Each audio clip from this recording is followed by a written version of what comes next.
Peter, this is one of my favorite parts of his bio, helped to get the lead out of gasoline with the US EPA in the 1970s and created New York City's first energy efficiency programs with its two utilities in the 1980s. And he also worked with the Toyota Prius development team in the 1990s. He has run the Wall Street Green Summit, the oldest sustainable finance event in North America, for the last 22 years and coined the terms green trading, green finance, and green exchanges. Peter graduated with a bachelor's degree from Carnegie Mellon and became a jumbo when he sought out Tufts University for his master's degree in political science and international relations. He has been a professor at Columbia University, served on the boards of University of Michigan's Erb Institute for Global Sustainable Enterprise, as well as Bard's College MBA in Sustainability. And today, Peter is an entrepreneur in residence for Columbia and mentors early stage clean tech companies in New York. So accordingly, it is no surprise that his career journey has earned him to be selected for a Who's Who and Lifetime Achievement Award. And on that note, I would like to thank you again for joining us and welcome back fellow jumbo, Peter Fusaro. Thank you very much. I disappeared. Oh, it disappeared. Okay. That didn't work. So maybe I have to do the screen share again. Yes. Okay, let's do it this way. Okay, everybody's there. Thank you for the technology glitch. It's a pleasure to come back to my alma mater. I've spoken at over 15 universities around the country and in the UK on sustainability. I recently joined Wheelco, which is an investment bank. I'm focused specifically on large-scale projects to transition energy, food, and water into more sustainable enterprises. They've built a team around me, so I'm quite excited about that. But I think it's kind of important to tell you a little bit about my journey. I drank the Kool-Aid, the green Kool-Aid. I was at Woodstock in 1969, and I didn't smoke. A little too early for me. I was at Earth Day 1970 with my solar power t-shirt in Pittsburgh at Carnegie Mellon. And I just read over the weekend, 200 million people in 140 countries were at the first Earth Day. So that's quite a seminal event in my lifetime. I've used multiple demonstrations in DC and Pittsburgh for the S in ESG, anti-war, pro-environment, women's rights. I was eating organic food at the food co-ops in Pittsburgh in the 60s. And my game, very simply, is to share the knowledge to make the world a better place. And the good news is people used to laugh at me when I would say things like that. They don't laugh anymore. So the nexus of my career path is quite varied. I was been a policymaker at the Department of Energy, as well as a senior advisor in the New York City Mayor's office. I've worked in finance the last 25 years. I've run a venture capital clean tech fund with an investment banker and an engineer. And as mentioned, I was a professor at Columbia teaching renewable energy project finance to second-year grad students. So my career has been varied, but it's always been focused on sustainability. And I am very pleased that finally, after decades of work from tens of thousands of good people you don't know, that we finally are moving forward on ESG, carbon markets, sustainability, the energy transition, et cetera. This is the best of times for this, despite all the economic crises around us. This is safe harbor. Investors want to invest in this sector and want a return. So public policy, we had oil shocks in the 1970s. I worked at the Federal Energy Administration, which was part of the White House and became the Department of Energy. That's where I worked on taking lead out of gasoline. The idea was that there will be gasoline shortages. Well, guess what? When the public sector sets a goal, the private sector innovates. It's the best public-private partnership, and there were no gasoline shortages. I've worked with many startups. I worked my first startup in 1989, moving energy and environmental news analysis through email and fax. Computers were barely linked. I worked at Bloomberg LP. They gave me the first laptop called the Traveler. It's now in the Bloomberg Museum. So I'm a very early adapter of technology. And if I didn't have the technology, I wouldn't have my byline. I wouldn't have the notoriety around the world. I've been to over 50 countries working on green projects and educating many young people. I set up my single shingle Global Change Associates in February 91, focusing on energy and environmental issues.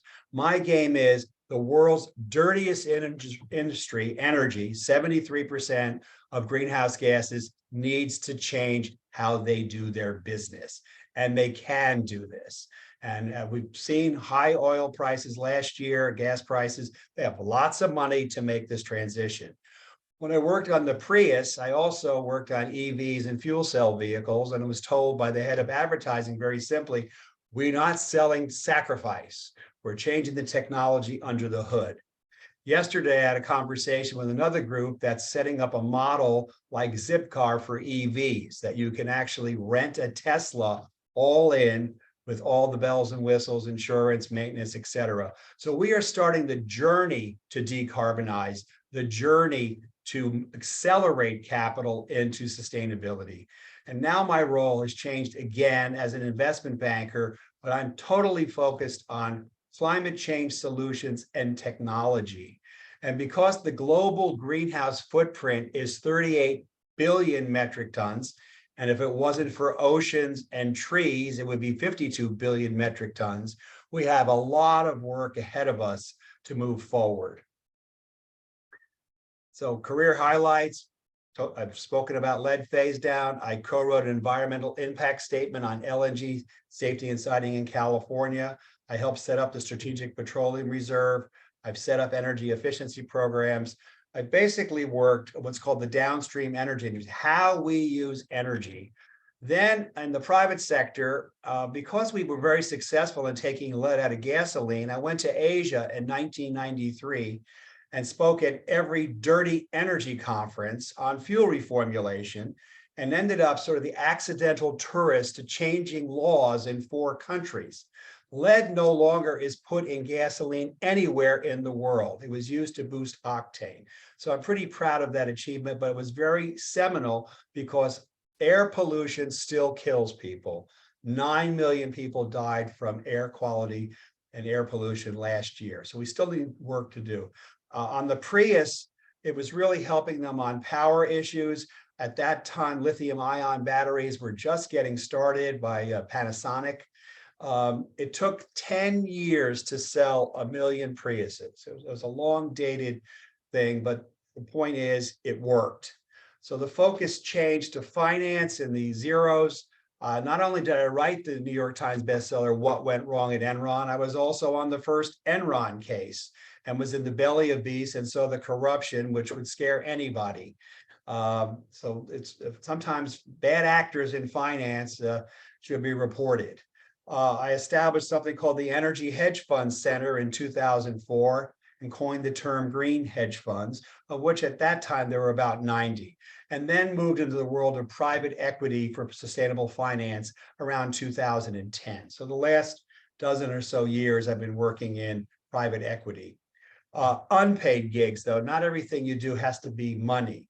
I've been focusing on climate change since March 4th, 1990, when I published an article, How Global Warming, as it was called then, would impact the oil and gas industry.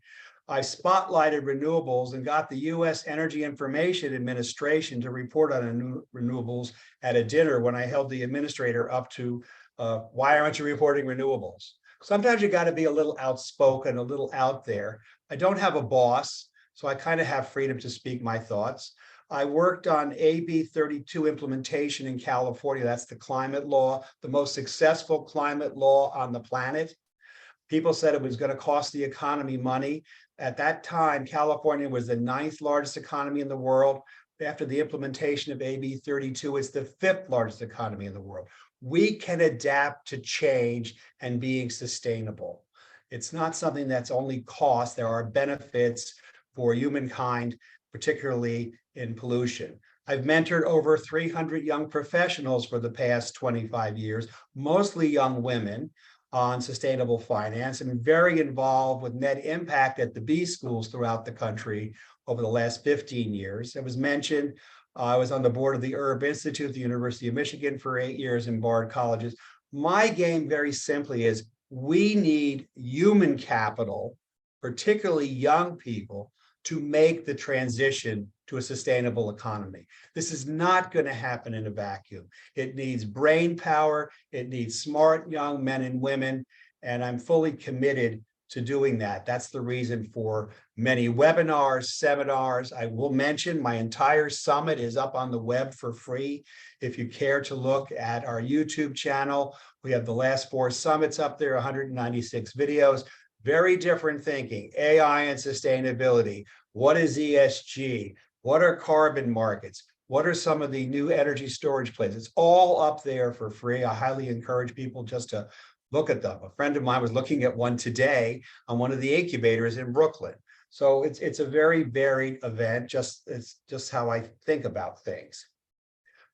So the game has been creating knowledge capital. I've done hundreds of interviews with the New York Times, Financial Times, Wall Street Journal, Washington Post, NPR, Fox. I went on Fox Business, CNBC, New Delhi TV, Chinese TV, Nikkei. Point is, we have to tell people a story. It's important that they understand throughout all the noise of media that there is a pathway to sustainability. That's going to be very focused on technology and finance, but also changing human behavior. You know, I joined Zipcar in 2004. I live on the Upper West Side of Manhattan. I don't want to own a car and park it on the street. Most people don't use their cars 90% of the time. So car sharing, which has become very topical and is behavioral with young people who don't really want to own things as much, which is a good thing. The 17 books were specifically focused on energy and environment with various publishers such as Macmillan, Wiley, McGraw-Hill, etc. I've published over 700 articles. I'm like a workhorse at one time, just pumping them out. I learn something and teach something. The TEDx is I'm very proud of. It's 12 years ago, though. It's still topical. Got some comments about it yesterday because it's talking about this whole world of sustainable finance, which is just starting to blossom into more mainstream. In my own opinion, in 10 years, we won't even call it sustainable finance. All finance will be sustainable. And I've mentioned the YouTube channel. I've also done over 2,000 lectures at business conferences, government conclaves, think tanks, student organizations at many schools, and continue to do so because I think it's important for next gen to learn from the mistakes and the mentorship of older people. A friend of mine in Michigan calls the kids the mentees. So kids out there, anybody under 35 is a kid to me. I'm 72. I plan on sticking around a little longer because the world is just opening up. There's tremendous opportunity in this new field called sustainability. I've also focused on carbon markets. Carbon markets had fits and starts. It's really the E in ESG. The Economist wrote an article last summer saying that they should have focused on the E. The E is a big deal. And so ESG to me is de facto cap and trade. In the last 2 years, carbon accounting software companies in France, the UK, California, and Tucson have all raised north of $100 million to do the first step of decarbonization, measuring the carbon footprint of corporations and private equity fund portfolio companies. So in my opinion, no major company will be carbon neutral by 2030. You know, Google, Facebook, Microsoft, they're on server farms. Server farms are 2% of energy demand. That's not material. We have to look at the big picture. So these large corporations and portfolio managers will be buying carbon offsets in growing realm. I worked with the largest carbon developer on the planet, South Pole. You should all Google them. They're hiring people. They're great people. They do a carbon project from the beginning all the way through the issuance of credits, validation, third-party verification. Really great people. 2 friends of mine are founders of that in Zurich. You should really check them out. They're the first unicorn in the sustainability space for carbon, and they are hiring people. And we're looking at a market That's one commodity, CO2e, CO2 equivalent. Very easy to measure and verify and validate.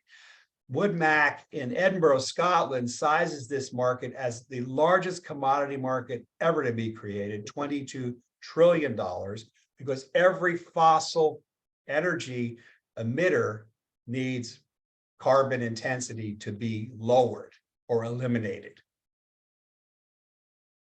In my opinion, the game changer is coming hopefully this month. I'm a former policymaker, and I used to teach when a bill becomes law. The SEC, Securities and Exchange Commission, has the regulatory authority under Congress to basically have public companies disclose their greenhouse gas emissions. I know we hear there will be lawsuits. Well, with a million lawyers, there'll always be lawsuits. But the reality is, this is a very big deal. I was at a breakfast meeting with the Canadian trade minister several months ago at the consulate in New York, and I said, watch what's going on in DC and align Canada with the rules of the SEC, because Ford Motor on both sides of the border want the same set of ESG rules. So we're now 10,000 written comments later. The proposal was made last March 22nd. We are now awaiting what's called the final rule. In a nutshell, this will disclose what companies' climate risks are. And that information also includes their supply chain. So this will have an impact on what we call scope 3 emissions. I'll give you an example. A friend of mine was in Taipei, Taiwan recently, and Apple Computer is now asking their suppliers in Taiwan to measure their carbon footprint. So this is game changer. This rule will bring order to the emerging ESG markets, because ESG reporting, frankly, is all over the place. I've worked with one of the companies, software companies, that does a climate risk assessment, and we talked to some of the big dogs on Wall Street and the ESG world.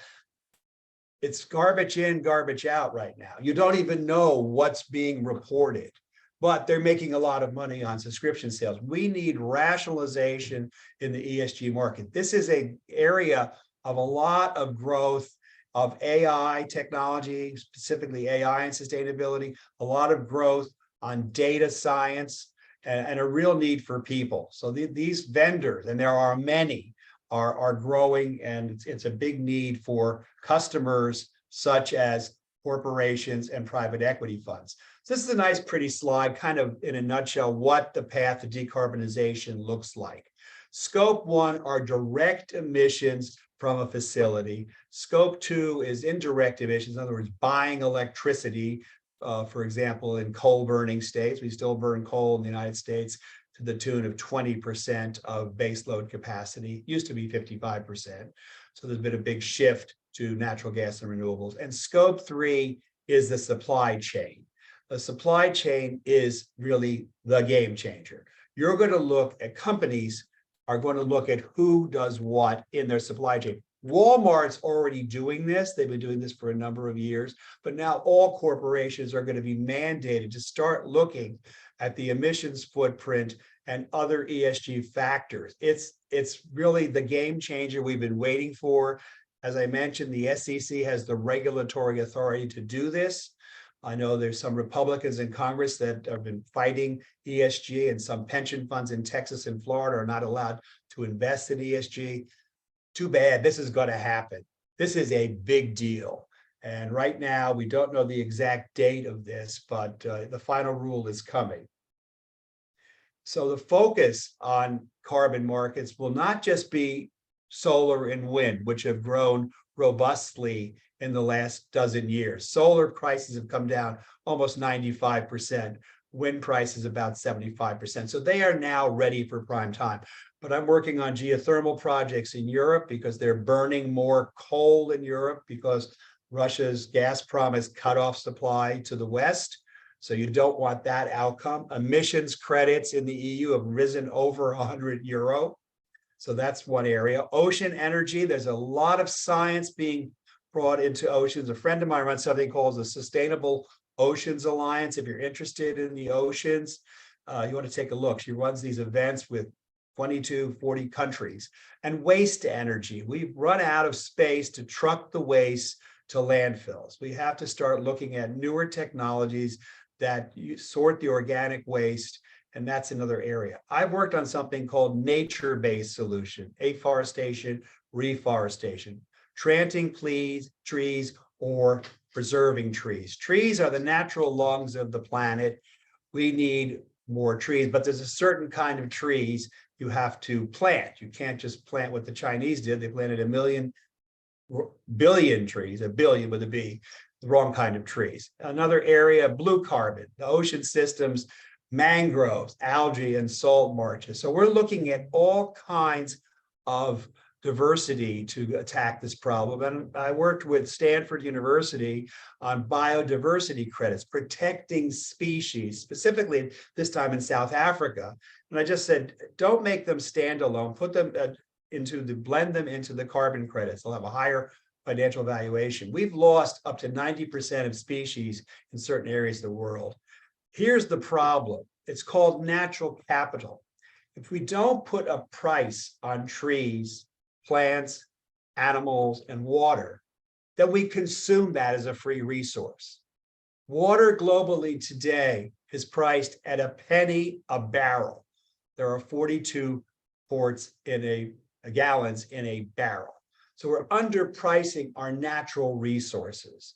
This is an area which has been around about 25 years. It's starting to get some resonance now on preservation of stands of trees, of biodiversity credits, protecting species, and as I mentioned, water. This is, the capital markets at its best. The other area which I'm seeing a big uptick in is AI and big data for sustainability. I'm looking at a lot of dashboards these days to measure ESG data. I see a lot of measurement by satellite now and LiDAR on carbon accounting, on forestry in Malaysia, specifically in Indonesia, so you can actually count the trees from space. There's a number of companies, one from Quebec called GHG SAT that spoke at my conference. They're getting a lot of uptick on satellite imagery to measure emissions, measure trees, measure forestry. And this is called MRV, measurement, reporting, and verification. It's a real growth area in data sciences. And as I mentioned, a lot of companies are starting to move into satellite imagery as well. The other issue we need to do is quantify the S for ESG. This is growing in importance. And my friend Bonnie Lynn DeBartok has given two talks at my conference. I highly recommend looking at her latest talk on the YouTube channel. She discusses quantification of the S.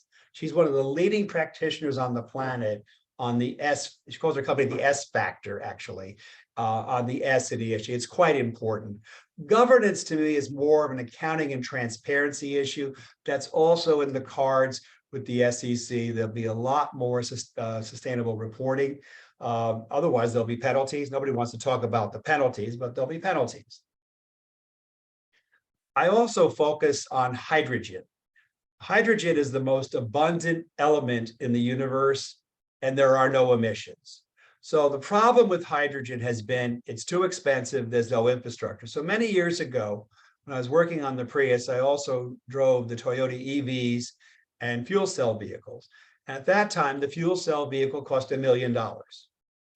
So about 5 years ago, I was invited to a conference in Boulder, Colorado, and Toyota had gotten the price of that car down to $40K. So all of the original equipment manufacturers, BMW, Daimler, Hyundai, Toyota, Ford, GM, they can all make hydrogen fuel cell vehicles.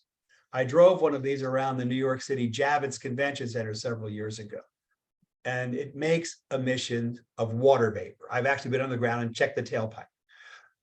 We can marry solar and wind farms to hydrogen production because this produces electricity, and we're going to need cleaner transportation. EVs, to me, are a stopgap. So we move from internal combustion engine, dirty, catalytic converter, emissions, to EVs, but you got to remember where the power is coming from, and some of that is coal or fossil.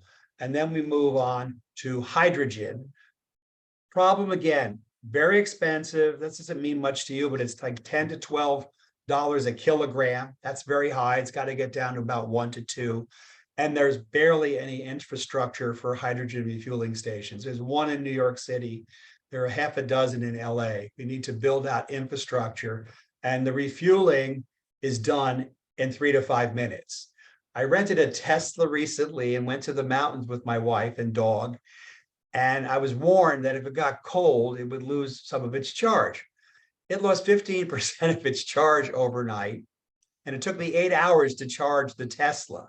So hydrogen takes 3 to 5 minutes. So there's some value there. Right now, there's also a movement on hydrogen trucks, but this is all new. This is 5 years away. People say it's 25 years away. It's 5 years away.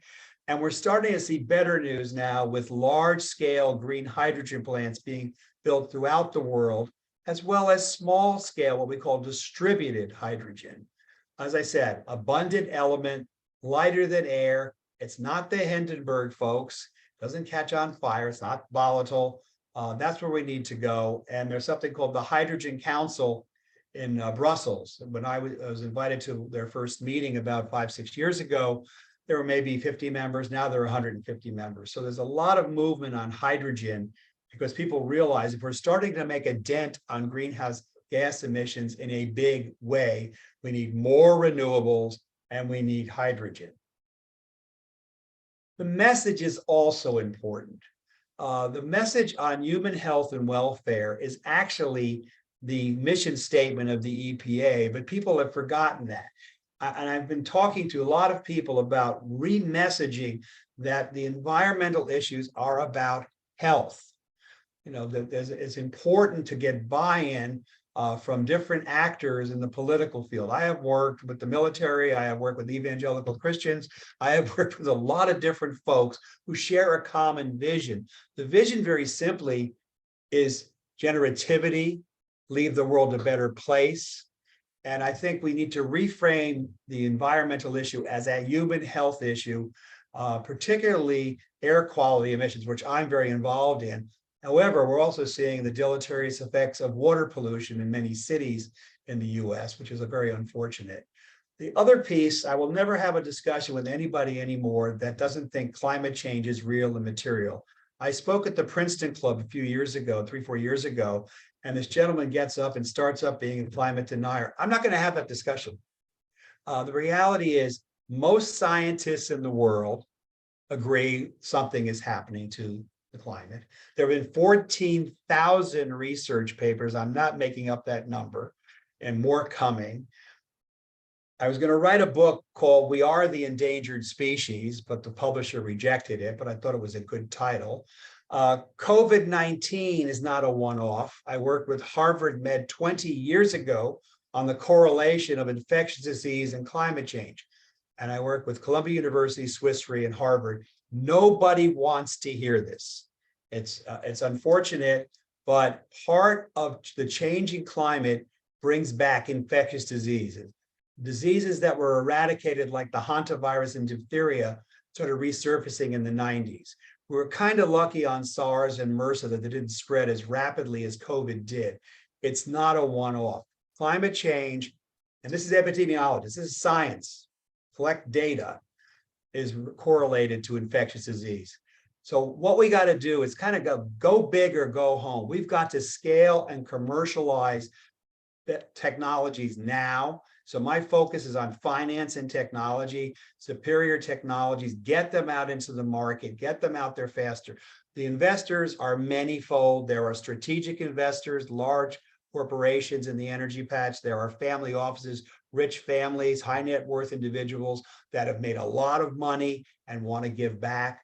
There are something called sovereign wealth funds. Norway's sovereign wealth fund is over $1 trillion for 5 million people. So there's a whole host of actors that are very interested in this energy transition, ESG, impact investing. So, and then we've got the other piece of changing behavior. I've barely driven a car to work in almost 50 years of working. When I lived in DC, I took the bus. It predated the metro system. I take the subway here in New York. I walk a lot. We have to start thinking about how we behave, and we can make those consumer choices. We can make them in food, or I mentioned 50 years ago, I'm eating organic food. Now it's more mainstream. It takes time for these changes to occur. So I think the best news is this is the time for sustainability. This is the time for ESG. This is the time for carbon offsets. And the better news is we're all in this together. So we have the horsepower, the brain power. We just need the wherewithal to get the job done. Thank you very much. I've got another one. Didn't see that. Okay. Lessons for students. Okay, I always end on this. Learn how technology works. I went to Carnegie Mellon. I was a math history double major. I ended up in the Washington International semester. I've been very focused on international affairs. But I went back to Pittsburgh. I've gone back several times, and I spoke to the undergraduate students. Learn engineering. Learn how things work. Chemical engineering, mechanical engineering, material science. So for example, I'm working on nanotechnology now, not just for batteries, for some other devices. So if you learn the STEM curricula, it's very important knowing how things work. Learn finance. I was in the School of International and Public Affairs, SEPA, at Columbia University, not the B school. I taught financial modeling to second-year grad students, and I made my course like a venture course. You pick a renewable technology, you make a pitch, and you analyze the regulatory policy, and then you do financial modeling and make another pitch. And I brought Bloomberg New Energy Finance into my classroom. They started hiring my students. My students learned financial modeling. Columbia now has 2 courses on this. So my course was 1 semester, now it's 2 semesters. They have a whole course on financial modeling. Learn finance, even just to learn how things pencil out. Network constantly. Go to events, meet people, ask questions. One of my rules of thumb when meeting a contact, try to get 3 more contacts out of them when you have an informational interview. It's a funny thing about human nature. People like to talk about their jobs. They just do. And it's very natural. And you'd be very surprised. I never had a mentor, so maybe that's why I overcompensated, mentor everybody. But it's important that you have a mentor and people that you can bounce ideas off and from. So here we are at the end of the talk. I got it right now. I am open for any and all questions. As I used to tell my students, there are no dumb questions. Ask anything you want. And if I don't know the answer, I'll say I don't know the answer. Thank you very much. Great. Thank you so much for that. I want to say educationally packed, informative presentation. Again, for those of you who joined a little bit later, my name is Malaika Sokat, and I'm from the Tufts Career Center. And we will open it up for questions in just a second for students. But just as a reminder, Karen Dankers, last name Dankers in the chat. If you could just direct message your questions to her, that would be great. We also have Tina Woolston from the Office of Sustainability on the call. But I'd like to just start, Peter, by asking you one question, and then Tina might go next, and then we'll just hand it over to Karen. So you mentioned, and I love the slide on lessons for students, because I think, knowing the takeaways and what they can do is probably going to be at the heart of some of the questions that we are already seeing in the chat. You mentioned your degree in math and history. You mentioned, I mentioned your master's degree in international relations. And I'm just wondering, the nature of the professional in residence is that we try to find people that don't have a linear path, and it feels like you're a consultant, your degrees have kind of helped you guide your interests. Can you comment a little bit on why not finance at some point, and what kind of influenced you to maybe get your master's degree? Well, in those days, you went right from undergraduate school to grad school. I was actually in the PhD program at Tufts. And I got the terminal master's. I'm one of the few people I know that did oral exams for a master's degree, so it was pretty rigorous. I feel that what I have is a lot of curiosity, so I'm probably a natural born journalist. And what I So I'm very inquisitive. I want to know how things work. I'm very interested in people and cultures. When I went to India and talked about clean energy, I also saw the Taj Mahal. When I went to China and spoke on a similar topic, I saw the Great Wall. So I wanted, I'm very culturally attuned because I'm the guest. When you go to 50 countries, I'm the guest. There's no entourage, just me.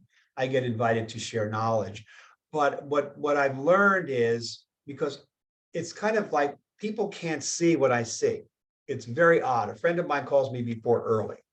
So I see something and then I got to tell people about it. Now, a friend of mine also said, well, you're like the guy in the crow's nest at the ship. You got to come down to the deck and guide people.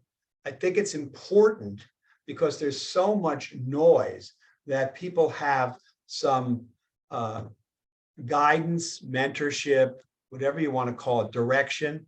And it didn't exist. It literally did not exist. There wasn't Earth Day +1. It was an event, it was a teach-in, and then it was over.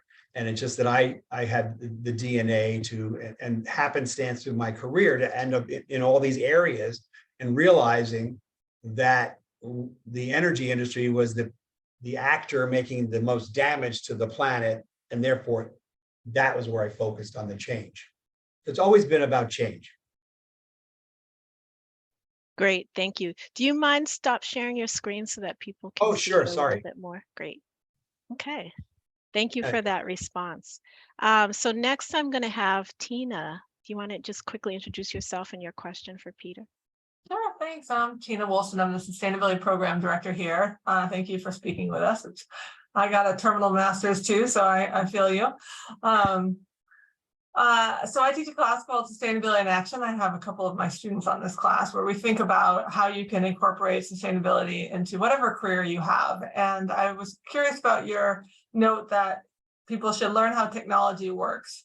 So are you suggesting that people get a degree in one of the sciences and engineering, or tell us a little bit more about how they might do that? No, I don't think they need a degree. I think that, first of all, follow your passion. You can't pay for passion, but understand how things work. I'll give you an example. So I was 26 years old at the Federal Energy Administration, and we were writing a report to Congress, my colleague and I, and we were taught by a chemical engineer from Shell. He worked there, and he sat down with us for 3 hours and explained how a refinery works, how a petrochemical plant works. And we ended up writing the report to Congress. It's not, all I'm saying is learning how things work is important, because some people don't know how physics works or physical chemistry or biology. I just think it's an important part, but no, you don't need a degree in it. I actually still believe people should do what they like doing, because that's not a 9-to-5 job. That's something they, and particularly in sustainability, I'll just tell you a better outcome is people share information. The reaction I got to my conference this year was, how come people were so nice? I'm not making that up. How come people were so nice? So I think this sector has a niceness to it. I know that's a little corny, but I think people are willing to share knowledge and information and give guidance. So it sounds like you should be curious, but also I think you would agree that in this day and age, you can learn about most anything on the internet. Like, there's like simple tutorials that can explain how to do a life cycle analysis or how hydrogen works. So I think that's a really great point. Totally agree. Great. Thank you, Tina, for asking that question. So now we're going to hand it over to Karen, who again is moderating the chat. If you do send a direct message to Karen, if you could just kind of say your major, because we're curious about who's on the call. And Karen, do you want to go ahead and introduce yourself again and a question? Yes, I'd be happy to. My name is Karen Donkers, and I'm the director of the Tufts Finance Initiative and also an associate director in the Tufts Career Center. So that basically means I meet with students that are interested in finance, consulting, and different areas of business. So I see many of my students on this call, and thank you for those that have asked questions. The first question I have for Peter from a student: how hopeful are you about the offshore wind industry in the US? What barriers do you think exist to the progression of US offshore wind? Okay, I'm very hopeful. My friend was the guy that was, Jim Gordon was the guy that tried to bring Cape Wind off Martha's Vineyard and failed. His timing was off. I actually think this is a great opportunity. In Brooklyn, they're actually building some of the platforms for the offshore, but we're talking the whole mid-Atlantic Northeast. And what's going to occur is going to end up backing out heating oil. We're going to be backing out fossil. So I'm just a big fan. Also, just a little environmental tidbit, the offshore structures attract fish. So they're very good for fishing. So the fish like to come there. So I actually am a big advocate of offshore wind. There's also something called induction wind, which will be coming to this country from Germany, which doesn't even use a gearbox. So there's better technology coming. So I just think it has a lot of beneficial things. Just an addendum, New York State has the Green New Deal. New York State has solar, wind, and energy storage mandates. And so this is unfortunately, it's not going to be national, but the point is offshore wind benefits all of the Northeast. And the other piece you should be aware of is Hydro-Quebec is now finally going to be sending power from Quebec to New York City. And they also have a great resource of hydropower in Quebec for the Northeast. There's a lot of clean energy all around us.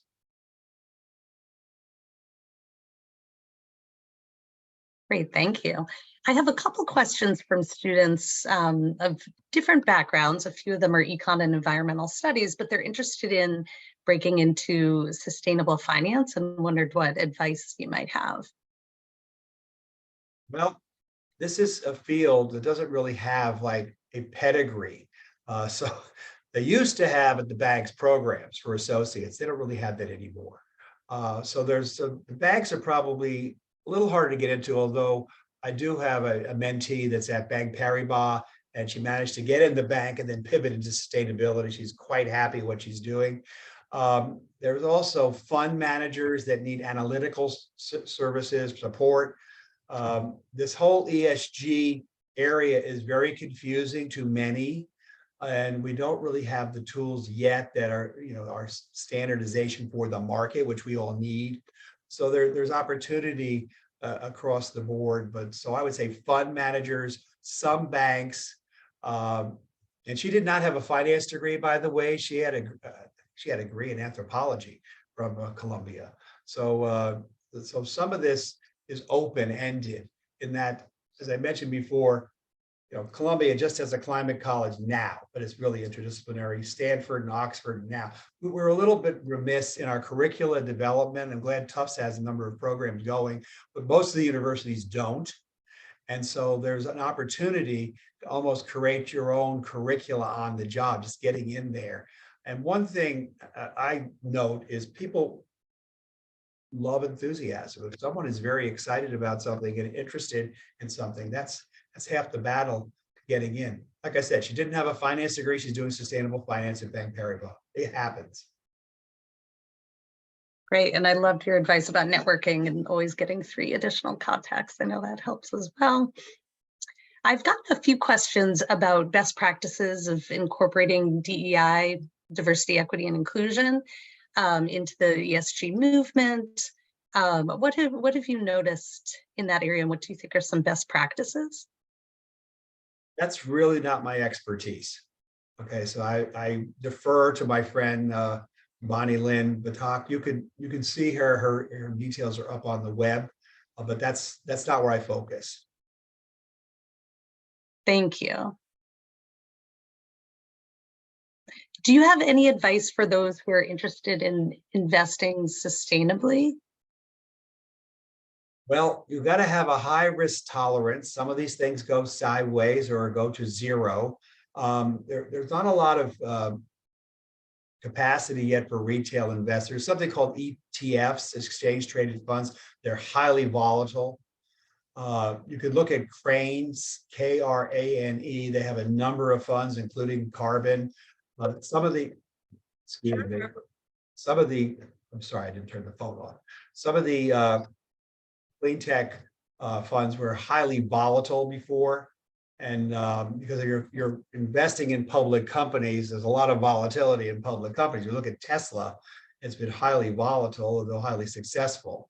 So I don't actually do any advisory, and I'm not a financial advisor to retail investors, I guess is the best way of saying it. That's not what I do. Because the people I deal with can afford to lose the money. Mm-hmm.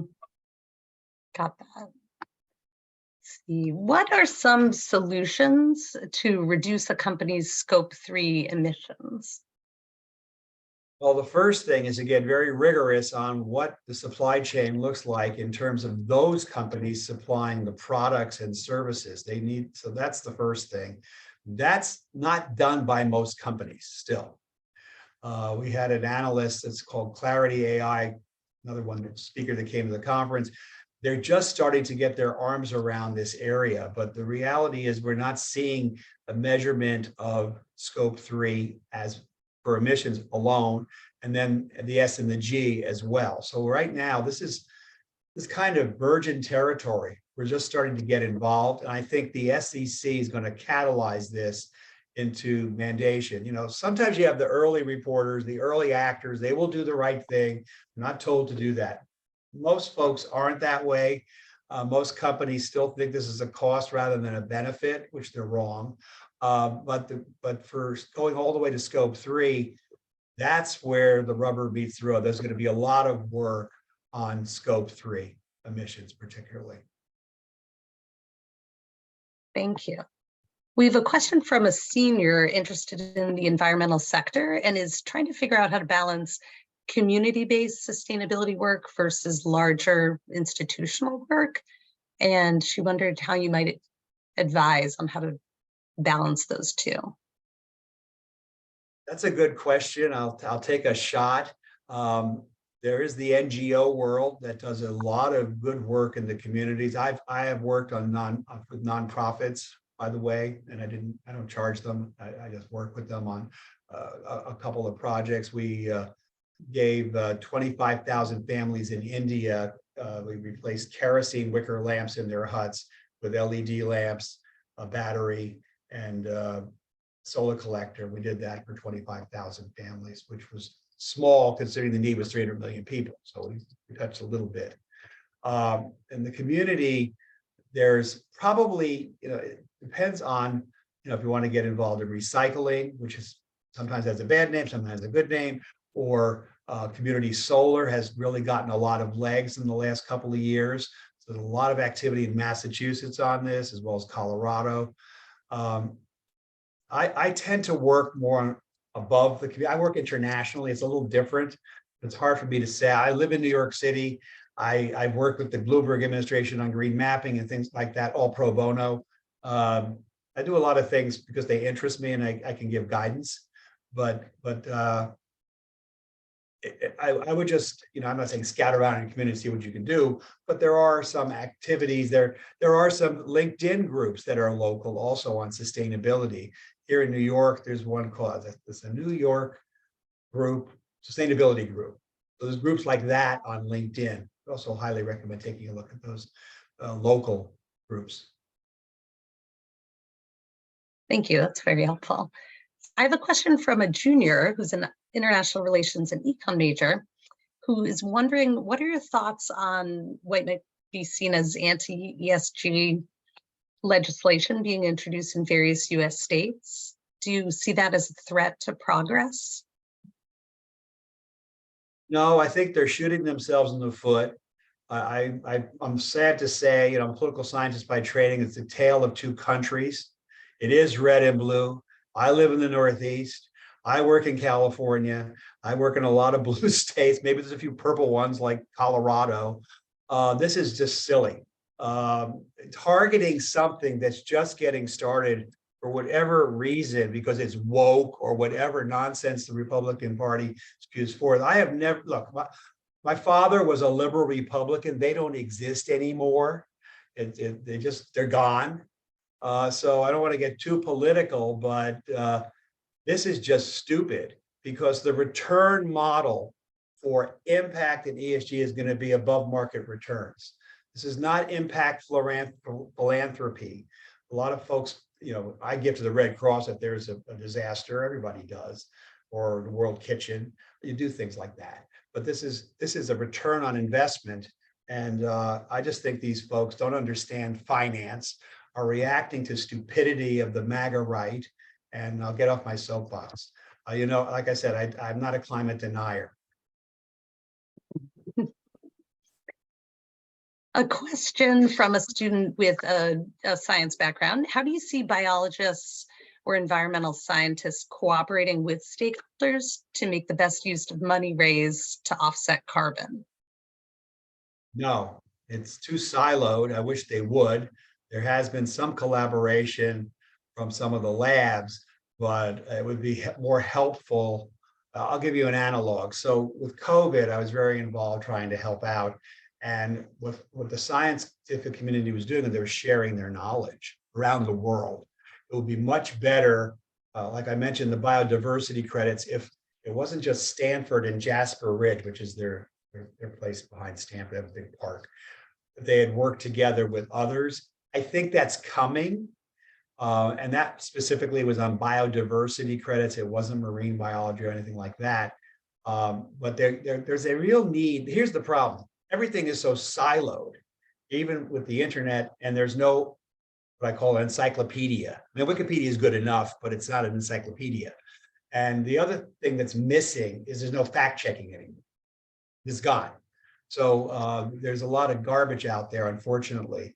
It would be better for more collaboration because that would accelerate the change I keep talking about of a sustainable economy. And we won't be talking about this in 10 years, hopefully, and we will be on the pathway because let's face facts. The United States has to lead in this. The United States is the world's largest economy and the world's largest consumer of goods and services.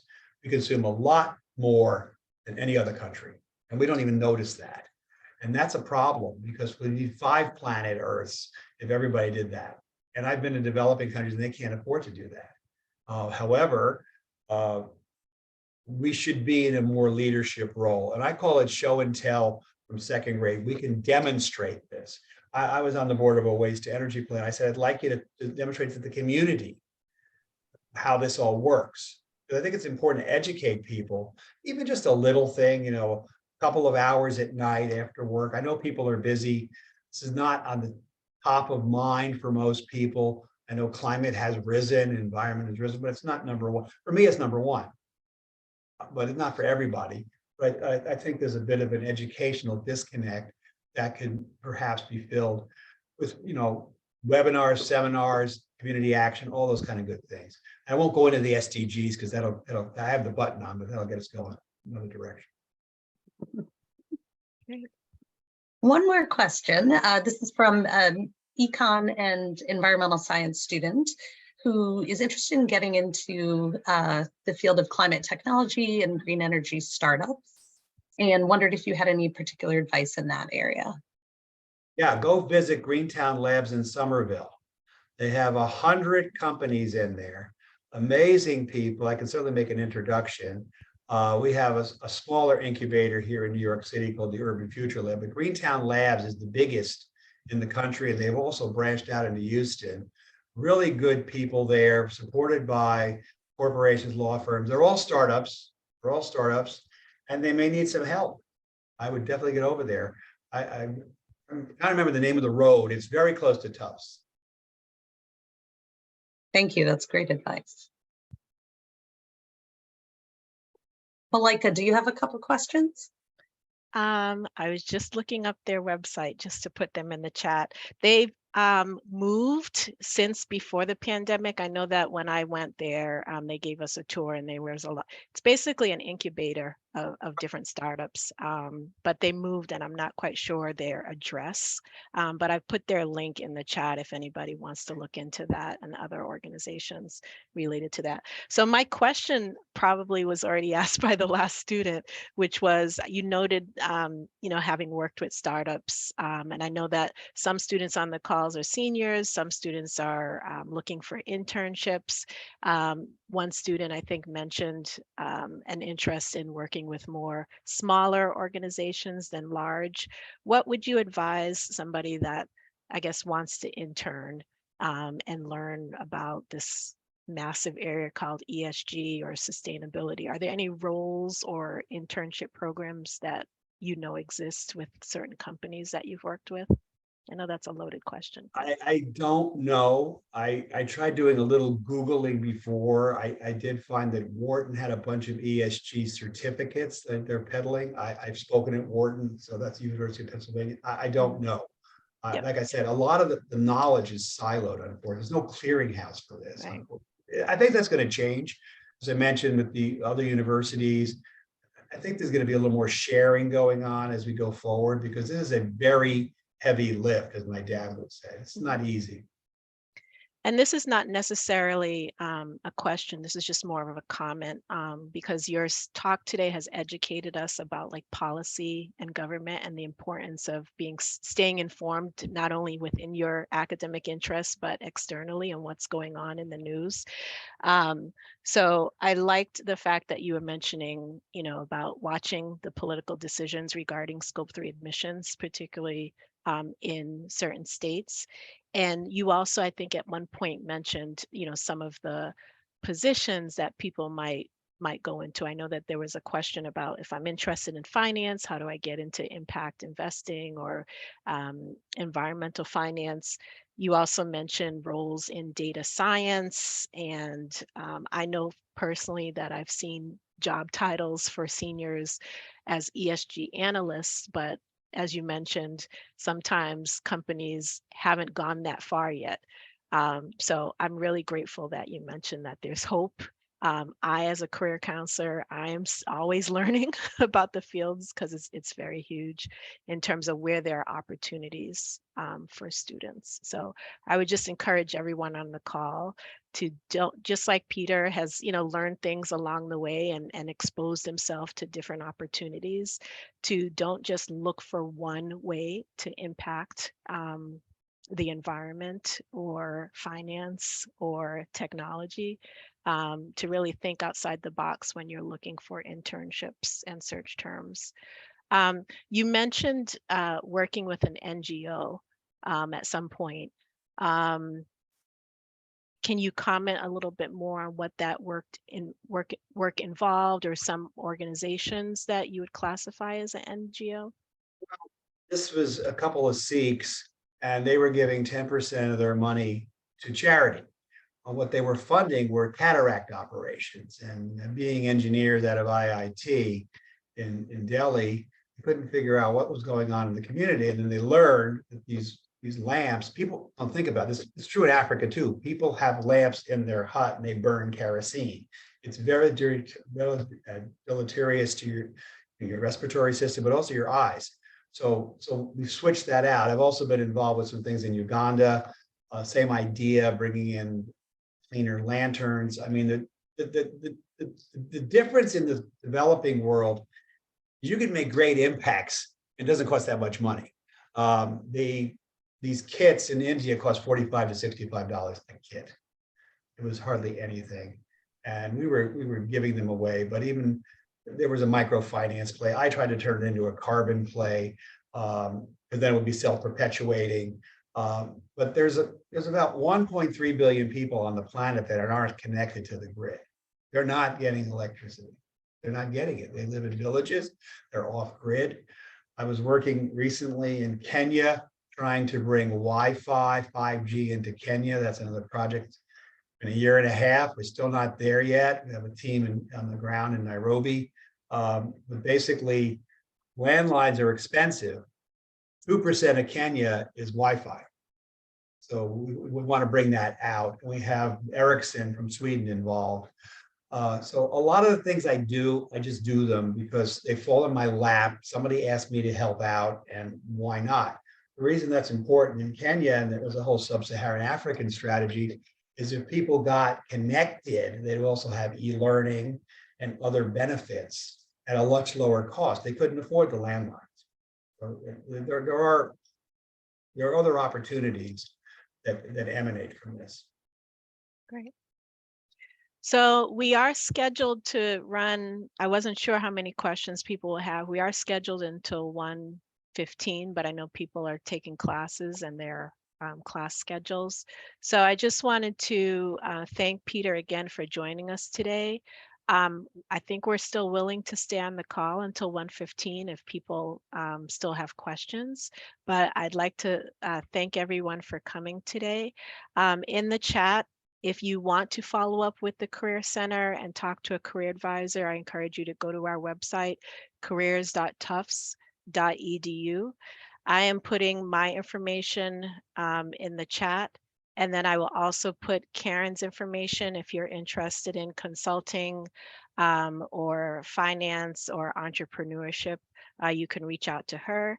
And then I think this is true, but you can remind me because I know that the herd just went through a relaunch. But Peter, are you in the herd if people want to connect? What would be the best way if people wanted to network? I got a message from the herd. I was on it last night, but there was no message. There was a message. I'm on the herd. Yeah, they're switching it around a little bit. But so okay. Peter is on the herd if those of you who have used the herd, but I think he's also on LinkedIn as well. And he's encouraging all of us to network. So he's well known, so I'm sure you can find him. But the herd, for those of you who are not familiar, is an alumni mentoring database, and students can create an account, and there's going to be some tutorials on how to use it upcoming.